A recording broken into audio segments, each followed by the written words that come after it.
មេតបកម្ពុជាម៉ាឡេស៊ីបាទចេញមកប្រកាសឲ្យបងប្អូនថាកិច្ចព្រមព្រៀងសន្តិភាពកម្ពុជាថៃនៅតែបន្ត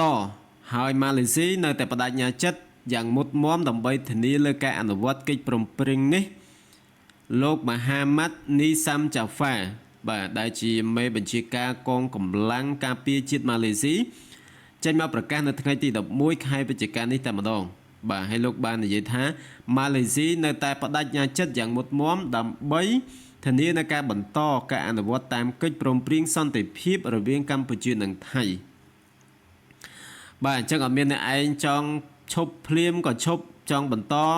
ក៏បន្តទេអត់មានធ្វើតាមទំនើងចិត្តស្រេចតែក្បាលវ៉ាល់ទេបាទអញ្ចឹងគឺកិច្ចព្រមព្រៀងសន្តិភាពនេះមានប្រទេសជាច្រើនចូលរួមបាទមានសហរដ្ឋអាមេរិកមានម៉ាឡេស៊ីមានជប៉ុនមានអូស្ត្រាលីមានបណ្ដាប្រទេសធំជាច្រើនបានចូលរួមធ្វើជាសាក្សីបាទអញ្ចឹងអត់មានអ្នកឯងចង់ឈប់ក៏ឈប់ចង់បន្តក៏បន្តទេបាទអត់មែនធ្វើទៅតាមក្បាលវ៉ាល់ទេបាទព្រោះនៅក្នុងក្រុមអាស៊ាននេះគឺមានប្រធានបាទគឺមានម៉ាឡេស៊ីជាប្រធានបាទអញ្ចឹងមិនអ្នកអាចចង់ធ្វើអីស្រេចទៅតាមក្បាលវ៉ាល់ទេបាទហើយលោកនីសាំចាហ្វានេះគឺគាត់ជាមេតបកម្ពុជារបស់ម៉ាឡេស៊ីបាទហើយគាត់បានបន្តថាក្នុងនាមជាអ្នកសម្របសម្រួលកិច្ចព្រមព្រៀងសន្តិភាពរវាងប្រទេសជិតខាងទាំងពីរបានបញ្ជាក់បាទលោកបានបញ្ជាក់ថាម៉ាឡេស៊ីរក្សាគោលជំហររបស់ខ្លួននៅក្នុងការត្រួតពិនិត្យដំណើរការសន្តិភាពនិងបទឈប់បាញ់ឆ្ពោះទៅមុខតាមការគ្រោងទុកបាទហើយលោកបានបន្តថាគោលដៅចម្បងគឺដើម្បីធានាថាកិច្ចព្រមព្រៀងសន្តិភាពនិងទំនាក់ទំនងទ្វេភាគីរវាងកម្ពុជានិងថៃអាចត្រូវបានសម្រេចបាន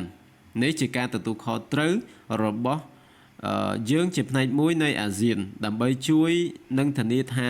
សន្តិភាពត្រូវបានថែរក្សានេះជាការគូសបញ្ជាក់របស់លោកនីសាំចាហ្វាបាទហើយលោកបានបន្ថែមថាគោលជំហររបស់ម៉ាឡេស៊ីគឺធានាថាដំណើរការសន្តិភាពនឹងបន្តដំណើរការទៅមុខដោយមិនមានការរំខានជាមួយនឹងការសង្កត់ធ្ងន់ថាការរំខានណាមួយអាចនឹងបង្កហានិភ័យនៃការវិលត្រឡប់ទៅរកភាពតានតឹងជាថ្មីរវាងប្រទេសទាំងពីរបាទអញ្ចឹងមេតបកម្ពុជាម៉ាឡេស៊ីបាទលោកបានចេញមកប្រកាសហើយបាទអញ្ចឹងគឺខាងភាគីទាំងពីរបាទកម្ពុជានិងថៃនឹងត្រូវតែអនុវត្តតាមកិច្ចព្រមព្រៀងនេះឲ្យបានខ្ជាប់ខ្ជួនបាទទោះជាមានបញ្ហាអ្វីកើតឡើងក៏ដោយបាទអត់មានអ្នកឯងយកមីនទៅដាក់ឲ្យកូនទាហានទៅដើរជន់ឲ្យមកចោតគេផ្ដេសផ្ដាសទេត្រូវតែអនុវត្តឲ្យបានម៉ឺងម៉ាត់បំផុតបើមិនអញ្ចឹងទេគឺបាទអាចនឹងធ្វើឲ្យសហរដ្ឋអាមេរិកធ្វើឲ្យបណ្ដាប្រទេសផ្សេងទៀតគឺដាក់ទណ្ឌកម្មទៅលើប្រទេសនេះឯងហ្នឹងគឺកាន់តែខ្លាំងកាន់តែធ្ងន់ធ្ងរទៅបាទជាងនេះជាព័ត៌មានដែលខ្ញុំបានដកស្រង់ពីគេហទំព័រ Bernama បាទរបស់ប្រទេសម៉ាឡេស៊ីបាទដើម្បីចែករំលែកទៅកាន់ប្រិមិត្តពុកម៉ែបងប្អូនយើងបានជ្រាបជាព័ត៌មានបាទអញ្ចឹងបងប្អូនកុំបារម្ភបាទព្រមមានម៉ាឡេស៊ីមានសហរដ្ឋអាមេរិកហ្នឹងធ្វើគេចាំតាមដាននៅព្រឹត្តិការណ៍ដែលកើតឡើងជាប់ចំណិចនៅតាមបណ្ដាព្រំដែននៃប្រទេសទាំងពីរបាទកម្ពុជាថៃហ្នឹងគឺបាទគេចាំអាប់ដេតព័ត៌មានរហូតបាទអញ្ចឹងអត់មានអ្នកឯងមកញ៉ៃបានទេបាទអញ្ចឹងបងប្អូនជួយ share ព័ត៌មាននេះទាំងអស់គ្នាបាទអរគុណច្រើន